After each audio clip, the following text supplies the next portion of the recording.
Anda kembali di Sapa Indonesia Pagi, kita masuk segmen Kompas Bisnis bersama saya Rahmat Ibrahim. Saudara, akhir tahun biasanya jadi sumber cuan bagi para pengusaha retail. Ada hari belanja online di tanggal 12 Desember kemarin, lalu ada libur Natal dan juga Tahun Baru yang biasanya akan menambah guyuran cuan bisnis retail. Namun saudara, sepertinya pandemi belum akan memulihkan sektor ini. Geliat sudah ada, tapi belum mencapai titik normal seperti sebelum pandemi. Hari ini Kompas Bisnis akan mengulas geliat retail jelang tutup tahun 2020. Yang pertama, saudara, kita akan ulas dari angka indeks keyakinan konsumen Bank Indonesia. Ini kami hadirkan grafisnya. Ini adalah survei bulanan yang dilakukan oleh Bank Indonesia untuk melihat bagaimana keyakinan konsumen soal kondisi ekonomi saat ini.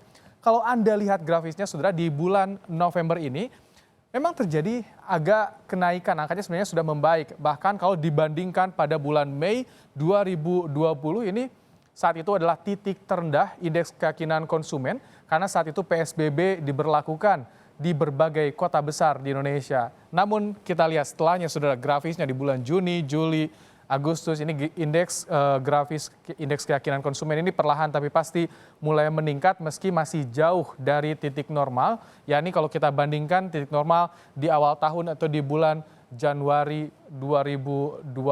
Nah, kembali kita akan lihat di bulan November. Ini dia, saudara, angka ini mengindikasikan adanya perbaikan ekonomi dan juga ekspektasi konsumen yang juga membaik untuk 6 bulan ke depan.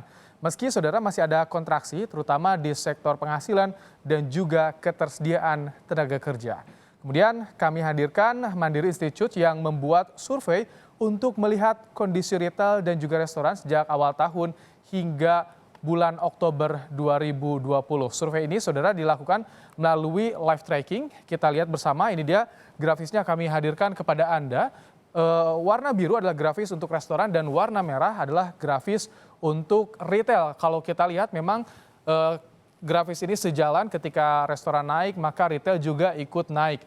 Ini dia bagaimana keduanya ketika retail membaik, bisnis restoran pun ikut membaik, begitupun sebaliknya. Jadi kalau Anda lihat grafisnya, retail dan restoran ini sebenarnya pernah membaik, saudara, yakni di bulan Agustus 2020, sesaat setelah pelonggaran PSBB, saudara.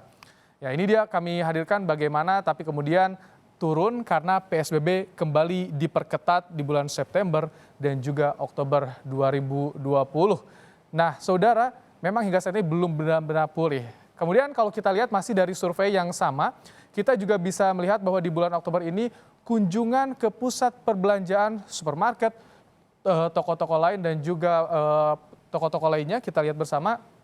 Ini yang paling banyak penurunannya adalah pusat perbelanjaan jika dibandingkan dengan supermarket atau toko lain.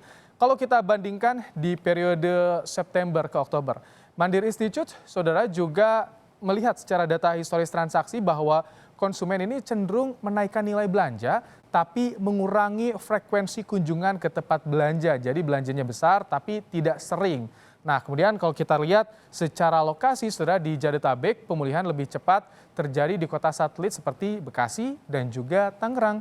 Sementara di Bogor, kawasan wisata ini yang lebih cepat pulih. Sementara untuk Surabaya, pemulihan terjadi di daerah permukiman dan juga universitas, saudara.